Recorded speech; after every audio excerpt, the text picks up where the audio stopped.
I just want to thank you all for joining us for tonight's event. I'm Emily. I'm one of the events hosts here at Powell's. Before we begin, I want to encourage you to check out our lineup of upcoming virtual events on our website at powells.com. In coming weeks, we're looking forward to welcoming Zach St. George on July 17th and Congressman Eric Swalwell on July 20th, among others. And please remember to follow us on Twitter, Facebook, and Instagram. As well, if you haven't already done so, you may sign up for a weekly events email at powells.com. Tonight, we're honored to welcome Matt Ruff in conversation with Christopher Moore. Matt Ruff is the critically acclaimed author of Lovecraft Country, Bad Monkeys, The Mirage, Set This House in Order, Fool on the Hill, and Sewer, Gas, and Electric, the Public Works trilogy. He lives in Seattle, Washington. Christopher Moore is the author of 17 novels, including the international bestseller Lamb and his latest Shakespeare for Squirrels. 88 Names, which is Matt Ruff's newest book, is a thrilling and immersive virtual reality epic, part cyberthriller, part twisted romantic comedy that transports you to a world where identity is fluid and nothing can be taken at face value. So tonight's event will also include a Q&A. Please use the Q&A button at the bottom of your screen if you have a question.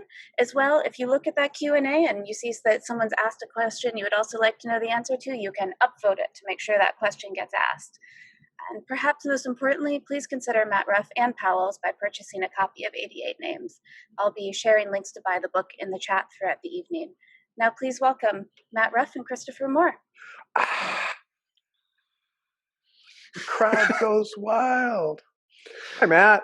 Hi, Chris. Good to see you. Good to see you too. It's been a while. And yeah, thanks for doing this in the midst of the plague. Well, yeah, sure, because I was going to be here anyway, so it was, nice. Why not? So, she went through your book. Is this your seventh, your eighth? What number is this? This is the seventh, yeah. Seventh. So this is the lucky one. I'm assuming anybody that tunes in knows about you, but that's not always the case. They may have just discovered you because they found out you have a huge HBO series about to drop. You gotta love being able to say, "Yeah, my series is about to drop." It was book number 6 was the lucky book for me, Lovecraft Country. I gotta say, but yeah. But we don't know yet. But no, I mean, yes, there was, but you could have a luckier one. That's true. You can't quit just because somebody bought it for a TV show. So you tell us a little bit about your childhood. You were born small, probably, and yes. And you grew up in the East Coast, yeah? So yes, I was born in New York City. My dad was a Lutheran minister, originally from the Midwest, who worked as a hospital chaplain in Brooklyn. My mother was a missionary's daughter from Brazil. My grandfather on my mother's side was born in St. Louis, Missouri, and was sent to southern Brazil to minister to German and Russian woodworkers. There was a colony of them down there, and they were nominally Lutheran, but really unchurched. And so he was sent down to reclaim them before the Baptists could get hold of them. And wow. So mom was one of 8 kids born in the jungle. When she was still fairly young, they moved to the Argentinian jungle across the water, and she grew up in Paraná. Came to the United States in her 20s and eventually met and married my dad in New York. And our house was Ellis Island for all the South American relatives, basically. So the whole time I was growing up, there was usually somebody else living with us. And most of the family's Lutheran, but there's a branch, including my maternal grandmother, who were Mormon. So it was this weird theological debate society when I was growing up. And I think that sort of fed into the fact that, my books are all over the place in terms of subject matter, but most of them involve some sort of culture clash or an attempt on my part to understand and portray someone from a very different background than me. Because because I learned at an early age I was going to be spending a lot of time on the planet with argumentative people who I was, never going to see eye to eye with, but I wasn't allowed to kill them.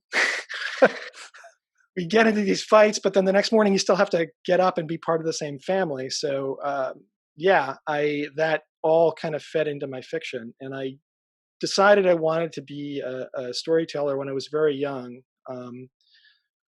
And it was always drawn to longer fiction. When I tried to write short stories as a kid, they would always turn into collections of short stories, or so basically I taught myself how to write novels while I was growing up, while my folks were still paying for my food. And by the time I got to Cornell University, I was ready to write something I could actually sell. And my first published novel, Full in the Hill, was my senior thesis at Cornell for English. And one of my teachers was Alison Lurie.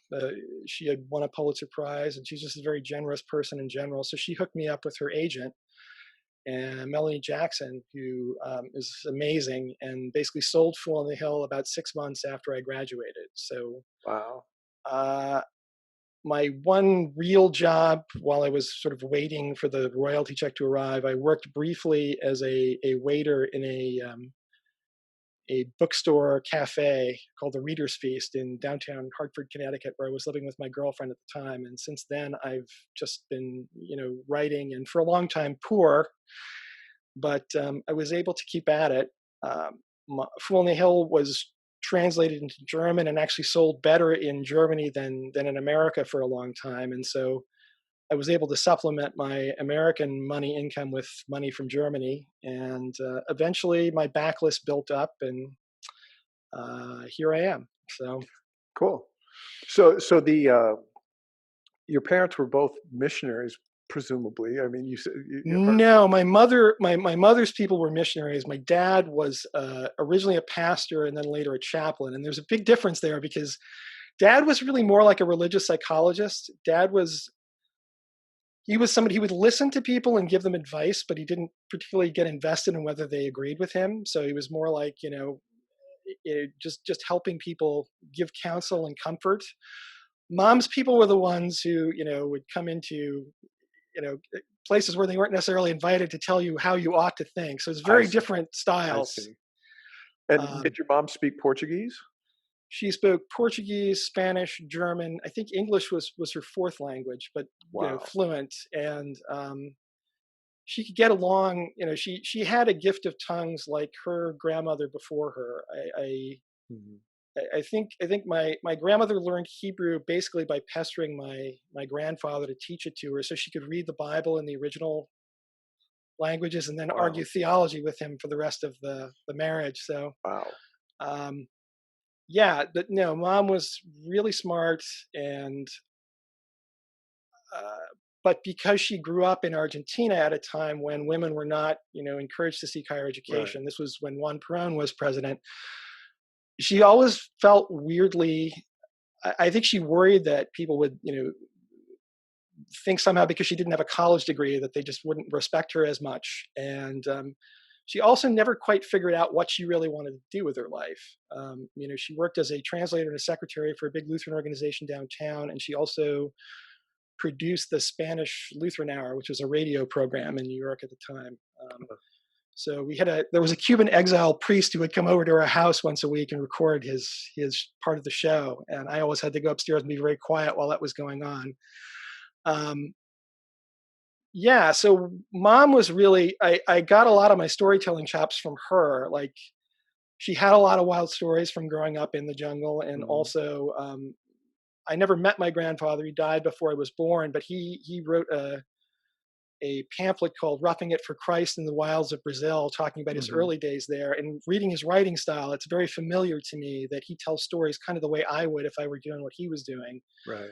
So Mom was, was always very supportive of my career, I think in part because I knew what I wanted to do, and she was not going to get in the way of that, since she had never quite found what her destiny was. And so she bought me an IBM Selectric typewriter, which was like the Cadillac of typewriters before typewriters went extinct, and got my Aunt Flora to teach me how to touch type at an early age. And she was one of my biggest supporters growing up. And I mean, we fought a lot about, what sorts of stuff I was supposed to be writing about and whether I could use bad language in the books, but she was always a big fan of my stuff. And from Dad, I just learned a lot more practical things about how to listen to people and how to figure out the ways other people think. Dad was very good at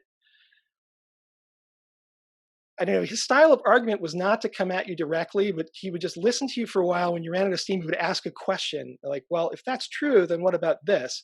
Right. And you might not agree with him at the time, but then later you'd be thinking about it and he's like, oh yeah, that's actually a good point. And so from him, I sort of learned the sort of more reflective style of sitting back and thinking things through before deciding what I think about them. And these two aspects sort of combine to help make me the writer I am, I think. And it's sad that both my folks died when I was still fairly young. Mom died my last year of college, and Dad died 4 years later. So Dad got to see Fool in the Hill get published, but neither of them, got to see my real success. And it's one of the sad things about Lovecraft Country happening now. Mom would be thrilled if she could see this. Right. But, Right. um, That you've proselytized this satanic cult across the eastern United States. Wow. Okay. Good. No, I'm teasing. My father was a cop, a highway patrolman, but he read a book a day and a novel a day, and he would go to the library on his day off and bring this big stack of books, Alistair MacLean and all those guys, Ian Fleming, and he would bring me books even before I was old enough to read. So, but he died. I think I was 21 or 22. And long before I published a book, but I have that same sort of regret. It's like, the guy who really put me on the path mhm. to being a writer never got to see this. And my mom, she did get to see, I think, my first 5 books. And she was still saying things like, um, you know, you might be able to get a job with benefits. 'Cause and that was, I have a few relatives who are like that, who filled that role, that they're starting to die off too now. But yeah, that yes, when are you going to get a real job? And at some point, because there are just some branch of the family, this idea that you could do this for a living, yeah, it just seems weirdly impractical. And well, yeah, and you've got that whole Lutheran thing, that yeah, goes back to a Calvinist, work yeah, ethic and all that. My mother was convinced when I moved to the West Coast when I was, I think, 19, and she was convinced if we had an earthquake, her first question would not be, "Are you okay?" It would be, "Are you working hard enough?" As if somehow me, like, if I'd taken a Sunday off or something like that, then it was 4.8 on the Richter scale was my fault, and all things could be solved if you were working hard enough. But which kind of does, I suppose, translate at some level into producing fiction, but very obliquely. It's work habits. Um, so picking your subject matter, you've done. I mean, I don't want to enumerate them, but none of your books have been. No two have been about the same thing. You explored different. So, and I don't know. I read Fool on the Hill probably close to when it came out, so I just remember it was about a big college, and I don't hmm remember much beyond that. And so I assume there's some autobiographical, that's stuff. probably my most autobiographical book. But it was funny. It was time to come up with a book that I could sell, and at the time I had a bunch of different story ideas that didn't quite add up to a novel on their own. One about talking animals founding a college of their own. One about these sort of modern day knights who were inspired by my um, the people who lived at my dorm with me. And then there was another one about sort of a borrowers type story about little people living in the bell tower at Cornell. And basically it was just an idea of like, I've got all these different story ideas. What if I just throw them all together? And a college campus is, of course, a perfect place for Right. people from all different walks of life and different genres to come together and see if I can make this work, which really should have been a recipe for disaster. But again, it turned out I had a knack for making these weird connections seem plausible. And the Cornell campus, like one of the reasons, this is how practical I was. One of the reasons I went to Cornell is because the campus is just so physically beautiful that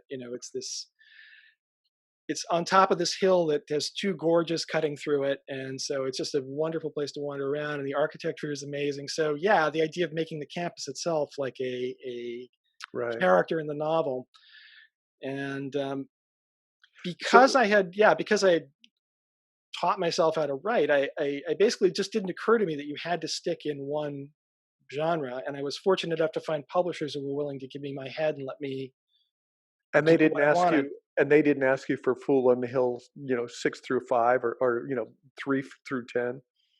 No, and that was really, I think it was really fortunate. My publisher, Morgan Right. Entrican, actually did me a huge favor just in the way Fool on the Hill was packaged, because the original cover art looked very much like a traditional fantasy novel, and I Right. thought it looked really cool. But um, Morgan figured out that my stuff would definitely appeal to the fantasy people, but would also appeal to literary fiction readers, people who didn't, who didn't like fantasy, or Right. thought they didn't like fantasy, but if you could get them to read it, would be into it. And so we ended up publishing it with a much more ambiguous cover that could be fantasy novel, could be lit fic, and Right. that sort of saved me from the sort of the unicorn on the Yeah, the cover elves, the curse, elves where and you're the expected to do. the elves. I had a conversation with Charles DeLint about this many years ago, where he's like, "Oh yeah, you are so lucky you didn't get the unicorn on the cover, because you'd be writing that same book over and over again." And instead, I was like, "Okay, let me do my next book. I'm going to do a satire of Ayn Rand's Atlas Shrugged set in the future," and and then the one after that was friendship between two people with multiple personality disorder. And then from that point, I was kind of off to the races, and it's just like, yep, the Matt Ruff novel is like whatever Matt is obsessed with at this point in his life and wants to Right. tell a story about. So Well, and speaking of that, I just read the essay that's going to accompany the paperback of 88 Names, and you talk about you carried this book for 10 years before yeah. you decided to start it. So it's not necessarily what you're obsessed with. It's you need a book, and it's an idea that you've thought about before, which I also have that experience. Part of its reaction to the world, and part of its reaction to my Hmm. timeline. Um, so you had been this for the uninitiated. 88 Names is set in a world of VR gaming about 20 years in the future, right? Yeah. And it's not anything that people who are familiar with the genre are going to. They're not going to go, "Oh my gosh, I have no idea what he's talking about." It's pretty palatable in that manner. I know anybody that's in this event today already knows that because they know you and so forth, or they know your work. But that transition of thinking that there's a story in that, how did that gel? Did you need a book and this was the book to do right now, or was it the time? Or you say in the essay, I don't want to give that away, but you mentioned in the essay something about the times of our life that said it was time to do your VR, um, multiple multiple giant online Yeah. So this grew thing. out of I been a gamer since I was a little kid, and when I was 12, I worked for a while as a playtester for a war game company in downtown Manhattan. And while I was there, I got my first taste of computer gaming, messing around on the company mini computer, which is in the late 70s what they call a computer that was only as big as a desk. And Right, they also had personal computers, which at the time were called microcomputers, because you could fit them on a desk, which was right, revolutionary. And um,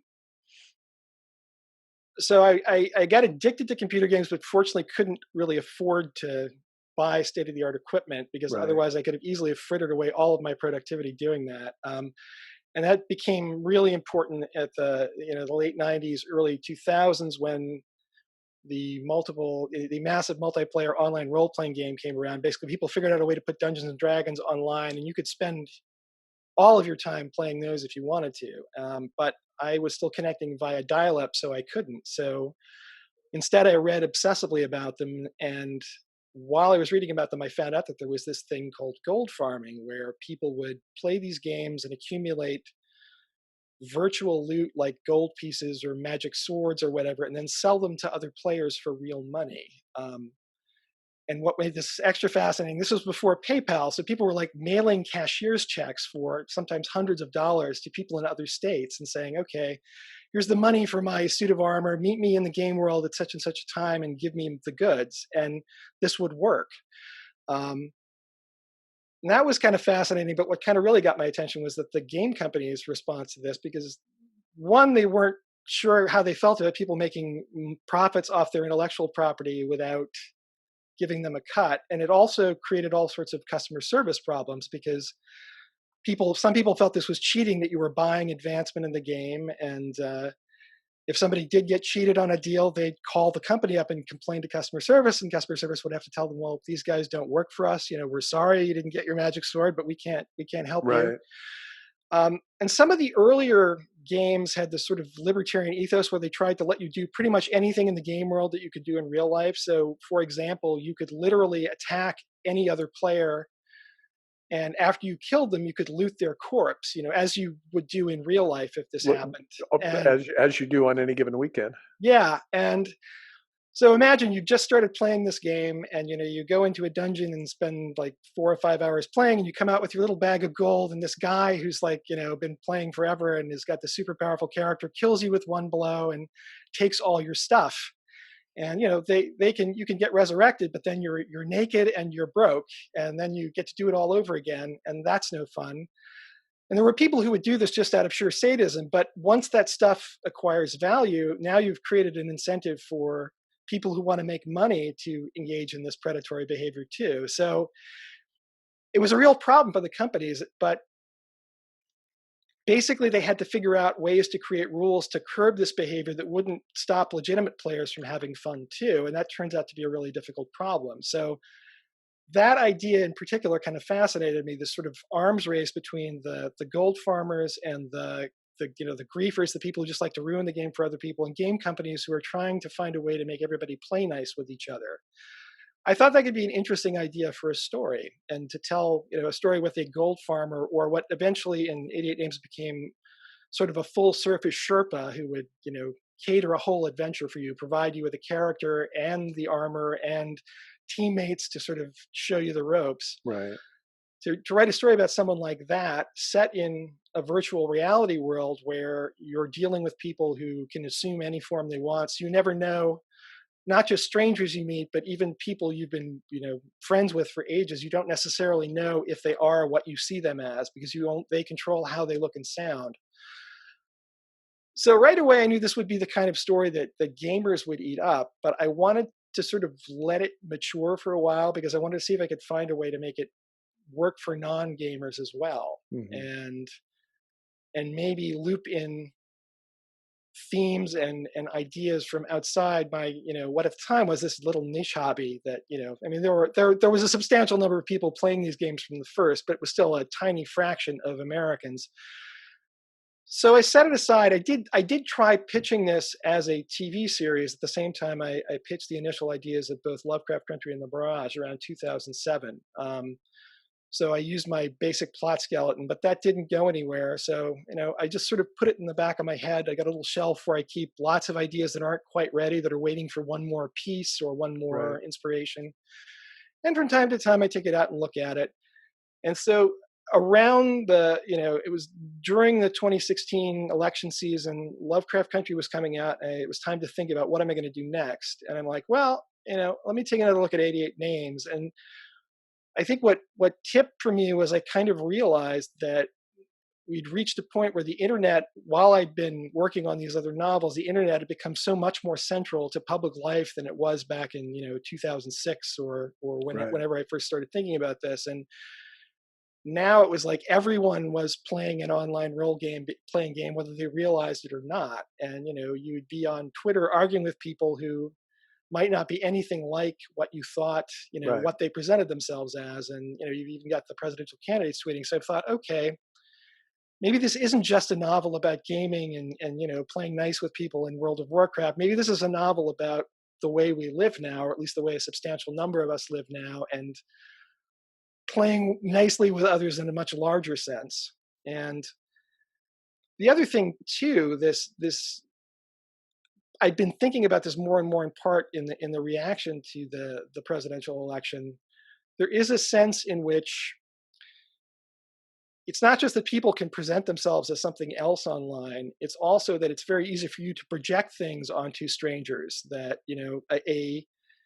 a list of screen names is like a roster of imaginary playmates, and you can be like, "Oh, that's a bad guy, and because so he's going to do this, and that's a good person. I can trust them to do this." And that's a lot of fun, and it's very comforting until people step out of these roles you've assigned to them and start acting like real individuals. And then very often you get surprised and get angry. And I thought that was something I could deal with as well. This tendency of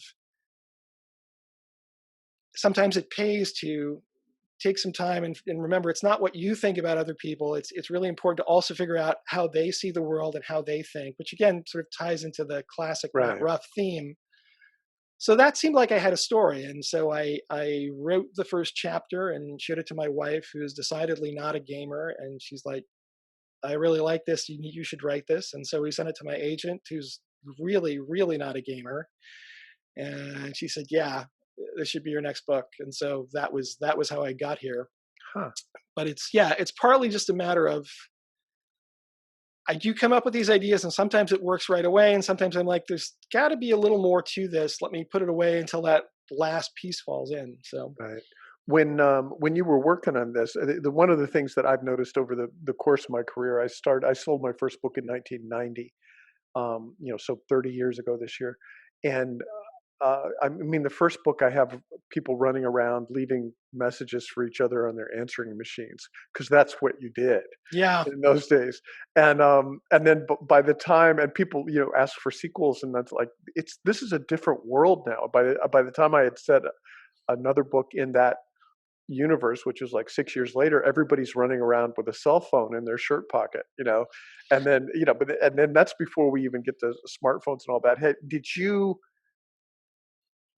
you find that not only was the technological universe expanding and encompassing more people into it, but did you find that trying to extrapolate that 20 years into the future that I mean, you were sort of, did you just kind of assume everything will just be better, or?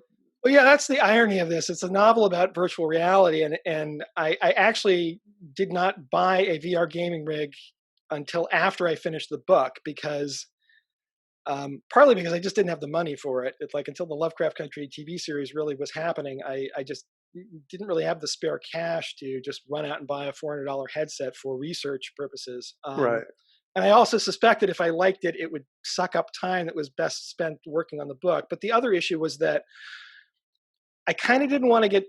My sense was this was not a novel about the nuts and bolts of how it works, except in some very specific cases where it's funny to talk about that. It was more right, about let's assume that virtual reality works the way people have been promising it will for the past 30 years. It's just this is the platonic version of you put the headset on right, and it's comfortable and it works and you get to go into this other realm and we won't worry about things like how do you move around and without slamming into the walls in your room. It's just they've right, got something. So I in a way I didn't need to experience it. I just needed to think about you know what happens once this works and how does it affect how people deal with each other. right, And um it has been amusing going afterwards, like finally experiencing VR more intimately myself, and it generally does work the way I expected.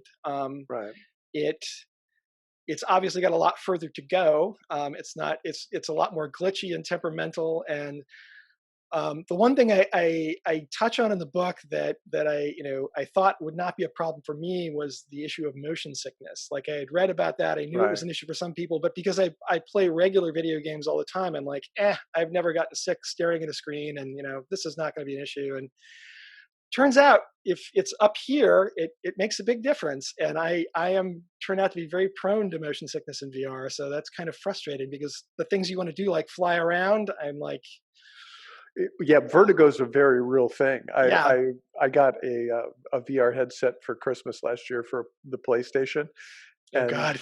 there's like the game they give you is Robot Rescue, and it's the most harmless. You can't kill anybody. You just have to save your robot friends, and they're very cute and sort of they look like Pokemon kind of characters. But there's points where you walk up to an edge and it's just an abyss that drops off, and I found myself going, "Whoa!" Trying to back away from it, and I wasn't even standing; I was just sitting in a chair.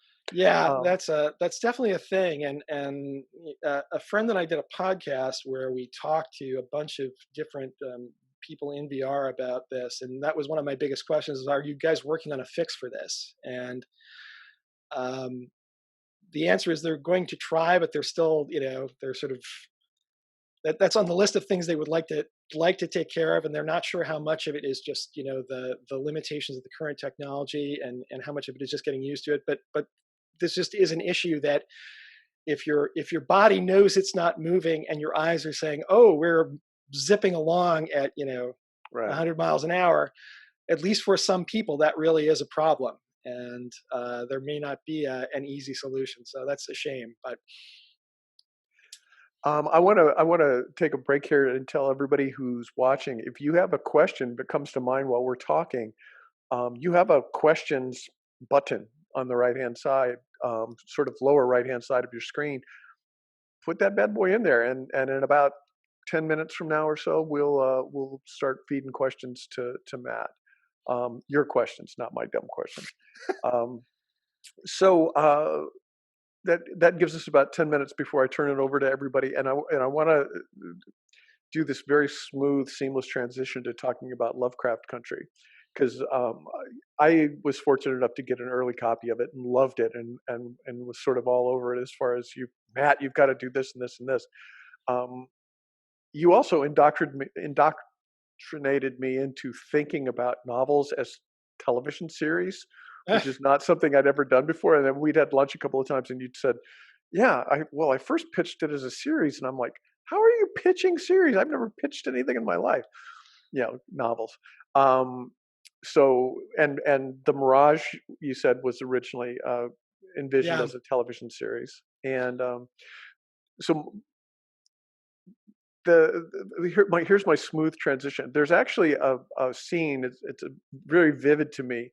A chapter, I guess, or an episode in Lovecraft Country, where it seemed very much like a game environment, where they're in a cabin and it's at a seashore, and there's monsters in the seashore, and you can't go beyond a certain level, or it just drops off, and there's nothingness. Or I was wondering, was that translating an experience that was sort of on, because especially early on video games of any sort, there were definitely limits on where you could right go. To the end. You could go to the end of the earth, and then you would fall off, or you can't go any further. So that had that feel. That was it's funny that I suppose that there's a relationship there, to the extent that so one of my problems in turning Lovecraft Country into a novel is that one of the things I wanted to do was, it was originally conceived as really as an X-Files type story, where you would have, every week a different, same characters but a different paranormal adventure, and partly to take sort of traditional horror tropes and that, and see how they changed if you had a black protagonist, a kind of protagonist who would traditionally never appear in a Lovecraft story or another older. And I wanted to maintain that for the novel, but I didn't want to write a short story collection. And eventually I hit on this idea of, they won't be short stories, they'll be episodes. It's like it'll be, reading the book will be like binge watching a full season of television. So it is individual episodes. Each chapter stars a different character, but it's also part of this larger grand arc that reveals itself as you go along.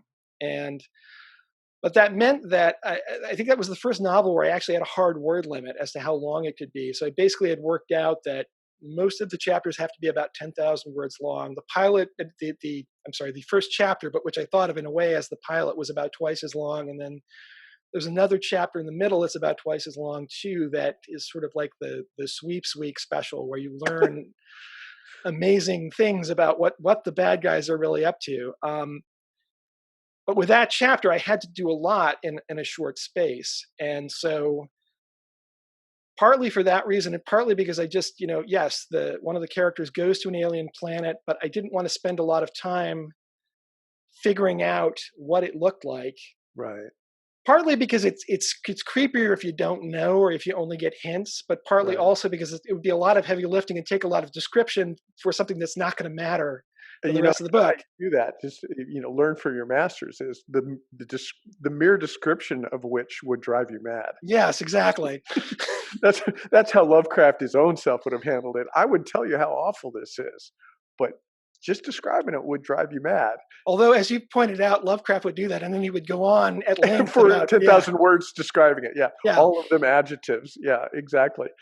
Um, So yeah, so that was the thing. Partly, as I wanted to keep it contained, but also it was about the plight of this woman who'd been stuck on this rock with basically nowhere to go for 19 years. yeah, it was So very kind of Promethean in that way. You had the sort of the engine of this is the Green Book, which my first exposure to it was reading your novel, and then that kind of movie came out, um, which was a guide, sort of a Jim Crow travel guide for African Americans yeah, of places they could, stay and get dinner and buy gasoline and so forth, because there were a lot of parts of the country that you couldn't. And your main character in Lovecraft Country, your Mulder character, basically is a researcher for the Green Book, and yeah, he goes out and by definition of his job has to have adventures, and then yeah. finds out he's connected to the Cthulhu mythos and that whole weird shit that Lovecraft, which, the cool thing about it being a TV show is that it just is endless. The sort of, if it works, they can, it just Sure. can Oh go yeah, forever, because it was, you know, Lovecraft was so non-specific about everything. It just well, and didn't. you're not limited, obviously, to Lovecraft. You can bring in any kind of horror or weird tale or Right, science fiction or right, fantasy trope you want, and as long as you can make it all fit together. And the only real hard limit is that eventually the Civil Rights Act gets passed, and at that point, books like the Green Book cease publication because they weren't needed anymore, which would be a cool way to end a long series, obviously. right, right. The Civil By Rights the Act. way, just a quick thing, if anyone is interested in more in the real history, the book that introduced me to the Green Book was James Lowen's Sundown Towns, which is a sort of a secret history of whites-only communities in America. And he mentions the Green Book in passing, but that was how I first found out about it. It's also how I first found out about the Tulsa race riot, the Tulsa massacre in 1921, where white folk at Tulsa basically burned down this black neighborhood, 35 blocks of it, and so that features in the novel as well. And Lowen's book just expands on this stuff much more than I would have had time to in the novel. So it's a really fascinating read, and it's a lot creepier than anything in the novel, and it's all true. So it's worth looking at. That was sort of the cultural spine of the Watchmen series on HBO too. Was that Yeah, that was really massacre? interesting that Yeah, happened. It was like, wow, this stuff is all, people are, it's coming back and people are talking about it finally. yeah, interesting. Yeah, and of course the logical thing to do is to hold a political rally in the middle of a pandemic, um, on the anniversary of the Tulsa massacre. Of course, why not? Um, so Jordan Peele is one of your producers, and I've forgotten the name of the series creator, the woman, Misha who was Green. Misha Green, and She's a showrunner. Yeah. and her previous work was Underground, which is basically the Great right, Escape set on a slave plantation. And it's right, amazing. Yeah. And when I did have my first talk with them on the phone, in a weird way, I was more excited to talk to Misha because she'd made Underground happen. I loved Underground, but also just the fact that she got it made was like, oh, good. She knows how to go into a room with a bunch of right, executive producers and not scare them with, yes, we're going to do slavery every week, but we're going to make it fun. right, Or not fun, but something you'd want to watch right, for, right. because that's the thing is like if you describe the stuff, or if I'm trying to talk about Lovecraft Country, yes, it's weekly horrors of racism, and executive producers are going to look at you and say like, well, are people going to want to tune into that? It's like, yeah, this week and this week in the whatever, and I'm like, well, but you don't understand that it's not about suffering, it's about people figuring out, who these people facing all these obstacles and figuring out a way how to survive and get through it. And And yeah, and there's some really cool just the happenstance of the story in there. I don't remember the characters, but the woman mhm. sort of has a swapped identity in Chicago, and that was there's just a lot of cool elements to that book that I'm excited about seeing. That comes out what, next month? Yeah, August 16th. So Wow. actually exactly a month from now. So Yeah. Well, that's why we timed this way, so everybody could put it in their watch list on HBO. Um, so we should probably do our questions. I'm Sure. going to click on my tab and see what other people want to ask you. And I don't know if you can see this or not. I'll read them like you can't. Okay. Sewer, gas, and electric is one of the most absurd things I've ever said. And it was great. Oh, red, I think is probably what she meant. Ben. Sorry, this is Ben saying that. How did you come up with the crazy concept of the Rand lamp, the polka dot sub, and the green eyes and the ziggurat? How'd you come up with that?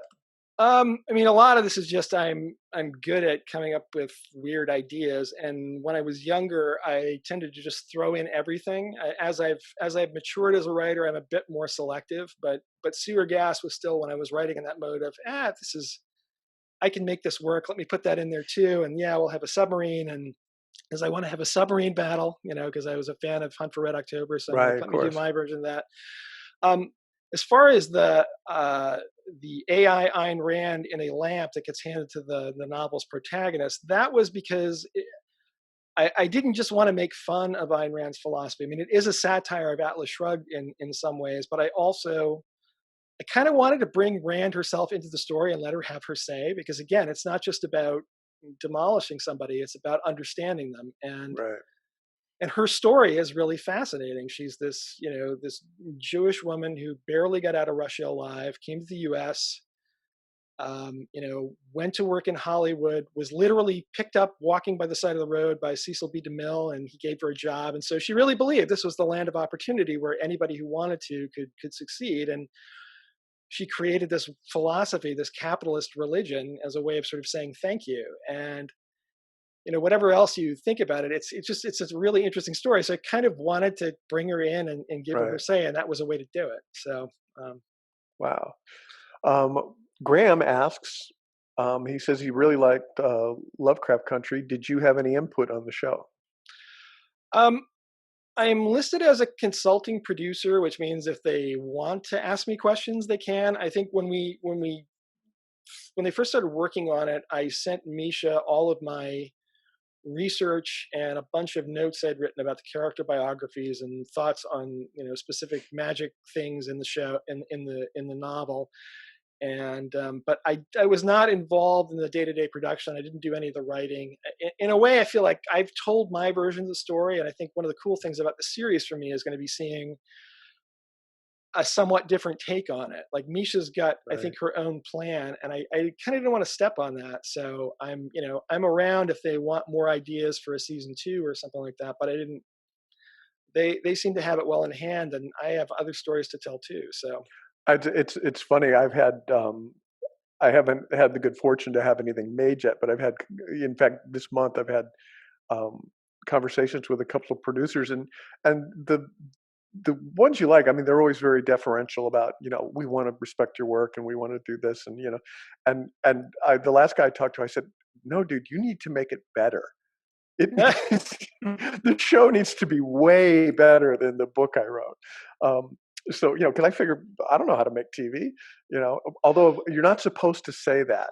Evidently, you're supposed to go, oh yeah, I can do that, but I don't know how to make TV. no, it really is a different medium too. I mean, that was the other thing when I did get to look at the script for the pilot, and just the way Misha figured out how to communicate with a couple of visual images, stuff that I spent like a page of text Right, in the novel taking care of, and it's like, yeah, like there's reasons why they do things differently. Like I think um, if you see in the previews they shown, it's like in the novel it's Atticus driving home alone from the South to Chicago, hmm, and in the trailer he's on a bus, and I think part of the reason they do that is so that then he has other people he can talk right, to communicate things, and it's like something as simple as that. You just whereas I would be thinking voiceover because that's the of way course, novels work. yeah, Yeah, it's so it's not that I could probably have learned how to do that stuff if I wanted to, but the other thing is if you want to really be involved. I mean, my wife and I got to visit the set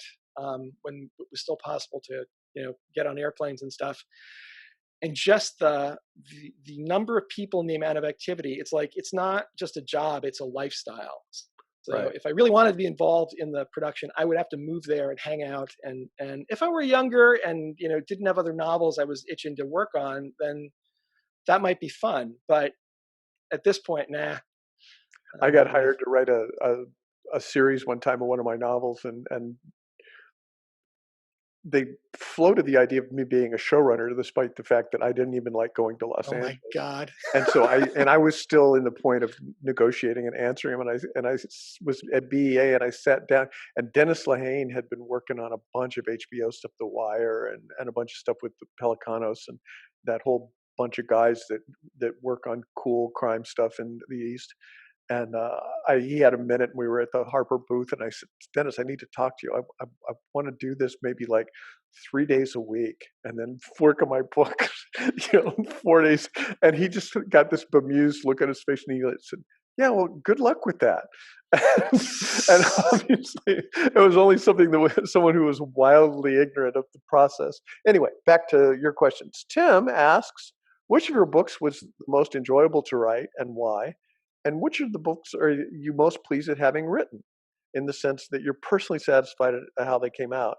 And he says he assumes that's Lovecraft Country, but that's a third thing. Yeah.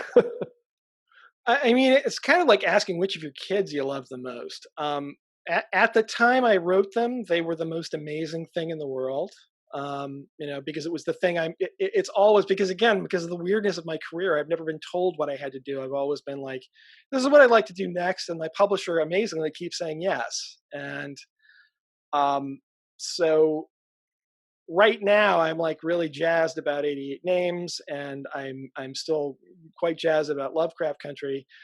And then over time, as they sort of fade into the rearview mirror, I remember why I was excited about them, but in a way I've become a different person. And so it's also, when I finish writing them, I practically got them memorized, and that starts to fade after a few years. And then you get into this embarrassing situation where you will meet readers who have just discovered a novel and actually know the characters' names better than you do at that point, which is always weird. Where they have to correct you when you're describing your own book, and you're like, oh, that character is actually named this, and you're like, oh right, that's right.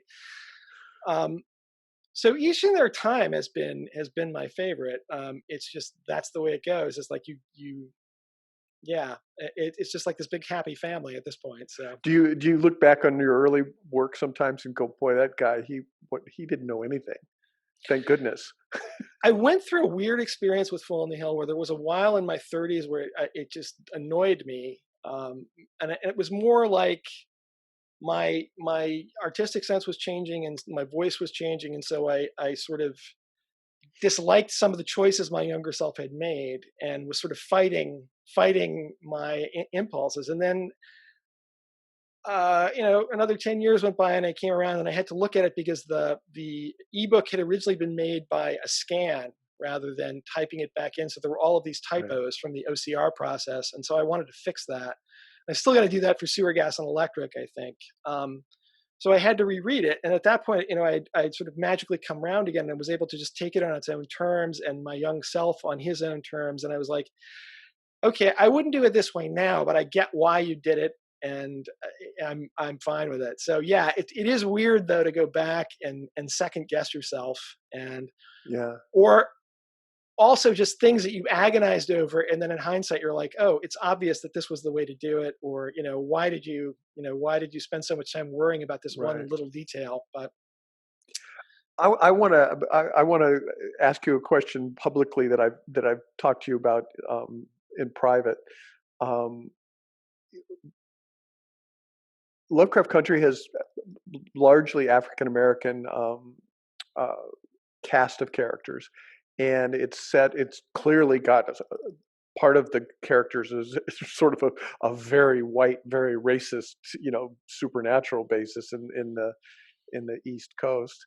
Um, do you when I asked you about this, you said there had been no mention of it except people like me asking you. Are you nervous about being accused of cultural appropriation, or are you relieved that didn't happen? Or I don't think that you put your hair in dreads and decided to go out and No, I mean, I just never. To me, it's like what there's not one story to be told about any particular culture. There's an infinite number. It's like you can't exhaust the subject matter, and my take on it is going to be different than anyone else's. So it's not like I'm taking anything away from anybody else. It's like this whole appropriation. It's like it feels like you're stealing something, but what are you stealing? I mean, somebody else can do a story just like this and have their own take on it. I think there are stories that are so embarrassingly bad or so so tone deaf, or they just don't get what they're trying to write about. right, That would be a problem. But I had the sense when I was writing it that I was at least not going to horribly embarrass myself, and being nervous about that was a way of preventing myself from becoming lazy. But my general take, though, is just that anything I write is, unless I'm just straight up plagiarizing somebody, it's going to be a unique product of my imagination, just like anything you write is going to be a unique product of your imagination. So it's like right. either I'm going to write it or nobody is. No, I wasn't. I wasn't. Yeah. I wasn't by any means accusing you of a cultural appropriation. No, I'm just I know saying, you're not, but yeah, that's what I mean is that I think this is something that comes up a lot, but I just think you would lose a lot of good books if you limited people to just only writing about their own, however you're defining what a culture is. But also there's an argument to be made here that the culture isn't black culture or white culture, but American culture. I'm writing about, the country we all live in and what it's been through in its history. And my take on that is going to be, granted, it may be somewhat unusual for a white author to choose to write entirely, from 7 black viewpoint characters. That's not a choice that you would typically make, but I just found it a lot more interesting than trying to write from the perspective of a white character, particularly a white character who was exactly like me. Because again, right, part of the fun of the fiction for me is imagining myself into the worldviews of people who are different from me and making it work, doing a good job trying to do a psychologically realistic portrait of these folks. And uh, fiction would lose so much if you couldn't do that, or if you felt you couldn't do that. So, right. and for what it's worth, I mean, the only times it's only happened a handful of times where I've been criticized for this. It's almost invariably been white people criticizing me Of for it. course, Yeah, of course, white of course. progressives who feel that, and it's and that's sort of the hint that this is about somebody's idea of propriety. Like, oh, Right, you don't wear a short skirt in public. That's bad. You're not supposed to do that. And it's like, I didn't wear it for you. right. Yeah, the scold thing. Yeah, I was curious about it because I was a cultural anthro major for the short time I was at Ohio State, and that's how I went into writing. That's and I've written about Native Americans and Pacific Islanders and all races and sizes and types of people. And somebody asked me, my second book, Coyote Blue, is about Crow Indians, and somebody asked, and it's been well received among the Native American community. Um, but I don't know that I would write it today in 1992. Yeah, Hmm. but I don't know that I would write it today, and that's just because of the scold culture. But that's not about me. No, I mean, this is also where growing up with my mom kind of immunized me. After you've argued about blasphemy with your own mother, whether you're being blasphemous or stuff like that, it's just people on Twitter aren't that scary. So Well, I don't guess that was it. I'm not. yeah. Not so much a fear, but just a. Uh, is what you're trying to do going to be effective if people are only seeing it? And I mean, I saw that coming with books I've done where I wrote a book where the bad guys. It was set in Micronesia, and the bad guys were Japanese. Well, it was because that was geographically Hmm. convenient. It was the closest very modern culture that could handle Right. massive organ transplants, and so it and that was, and the book came out about the time that Michael Crichton did. I think it was called Red Sun Rising or something like that. Oh God, I remember that. Rising Yeah. Sun.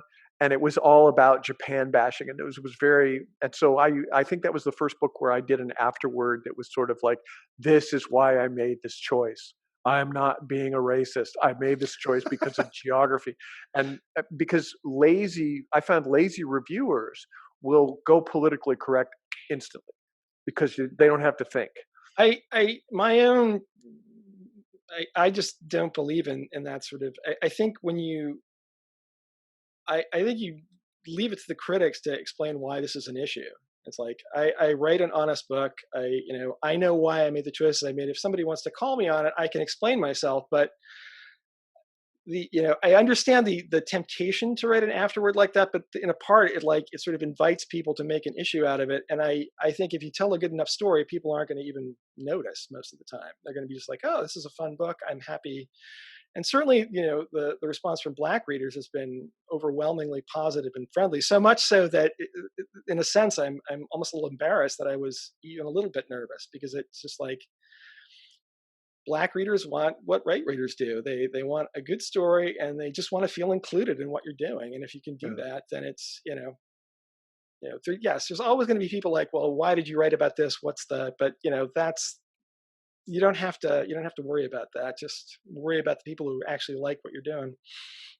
Let me see if I can hammer. We're going to do a lightning round. Okay, sure. So I'm not going to ask you. Patrick asked about where you get inspiration for your characters, and that's not a lightning round question. Let's see. Graham asked, "Did you publish any short stories before your first novel, or did you jump right into novels?" Nope. I've always been a long fiction guy, and never, and now, of course, it really wouldn't make sense. I mean, they just don't pay. So Right. I'd rather if I'd like to have an idea that's good enough. I'd like to use it at novel length. So Right. Yeah, I feel the same way. Lexi asks, would you ever do a collaboration um, with each other, as Dave Barry has done? It's interestingly phrased. It's like, well, I don't know that either one of us collaborated with Dave Barry, but I understand that he has collaborated. I don't know. I think at this point I've just been solo for so long. I just I think if I were going to do a collaborative thing, it would probably be in a different medium, where something like video game scripting or filmmaking, something that's inherently a team sport. For novels, I've just come so set in my own ways, and there's always a possibility of something like that, but I just don't think so at this point. It's not likely. Yeah, I don't either. And I to be fair, I'm sorry, it's a callback to something that nobody knows about. Um, Dave Barry has done a lot of work with Ridley Pearson, and Ridley Pearson is brilliant at plotting. He's really good at plotting, and he's an insane outliner. And Dave is really funny, so he brings that to it. And I think those guys complement each other's talents. But I don't know what would complement mine. Yeah. Somebody who doesn't write goofy shit. Why did he's not going to know this. Why did the showrunner change the name from Atticus Turner to Atticus Black? She hasn't told me. Yeah. I don't know. That. Would you consider revisiting the characters in Lovecraft Country in another book? Well, you and I have talked about this in private quite a bit, and the answer is yeah.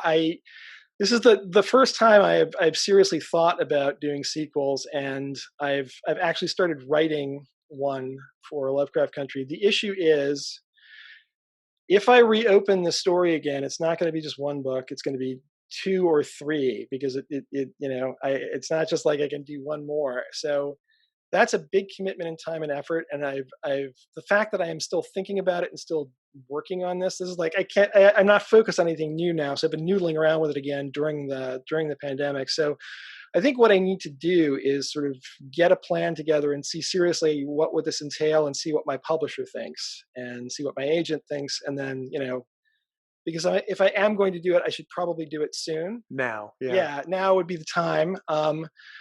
But it's only if I'm really willing to devote a significant number of years to doing it. So ask me again in 6 months is probably the better answer to this question. I'm really surprised that 88 Names came out and it wasn't Lovecraft Country 2, because I remember when I read Lovecraft Country or when it first got picked up by HBO, um, and I was like, dude, you've got to write another one. There's going to be a short window. And Well, no, I've been sort of equivocating and giving the same answer for a couple of years now, and there's a point at which I've just got to I've just got to take a run at this and see for serious, where it goes, and Yeah. so that's what I'm doing right now. Cool. So we'll see. Let's see. Susan asks, did the success of Ready Player One influence your thinking about the market for this novel positively or negatively? I remember. I think I haven't read the novel, but when the Spielberg movie was coming out, there was a part of me to wonder whether is Spielberg going to steal my thunder. So we went to see my wife and I went to see the movie just because I wanted to know. And yeah, he was playing a different game than I was, so it was more like, it's not like I would have stopped writing the novel if it were too close, but I was sort of relieved to see, oh no, this is more of Spielberg's on a nostalgia trip, and he's raising a lot of the same issues that come up in 88 Names, but he's not interested in going to weird dark places that I am. So yeah, it's a completely different kind of story, and that's cool. It's like he's got his thing he wants to do, and I've got a very different thing I want to do. So that was a relief, but that was the only sense in which they really influenced each other. Was that, it's like Spielberg's doing this. I wonder if he's gonna, are people going to accuse me of being inspired by this? And it's like, no, I don't think so.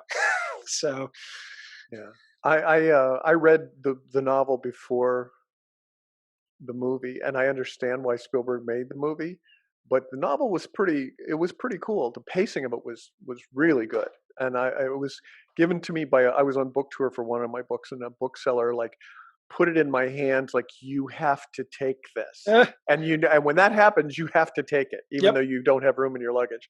So and it was a good give. And okay, we're in the lightning round again. Angie says she's a huge fan of both of us, and she and her husband are huge fans of both of us. Have we ever considered co-writing a novel or a series? Not unless it would be about having lunch in various cities. Yes, my dinner with Chris. Yeah. And then I threw him off the cable car.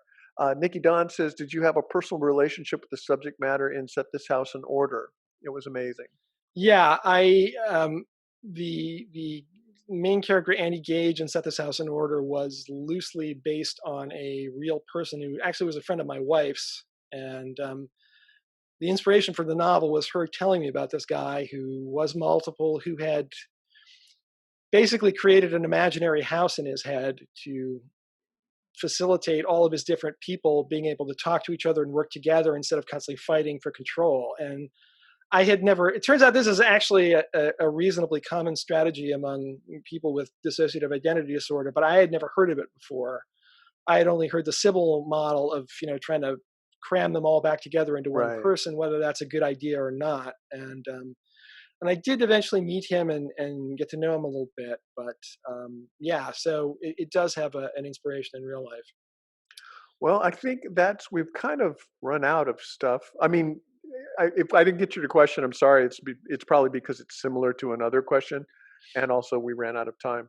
But Matt, thank you for allowing me to chat and thank you for agreeing to do this, man. Because I know you're so busy in the here in the forest.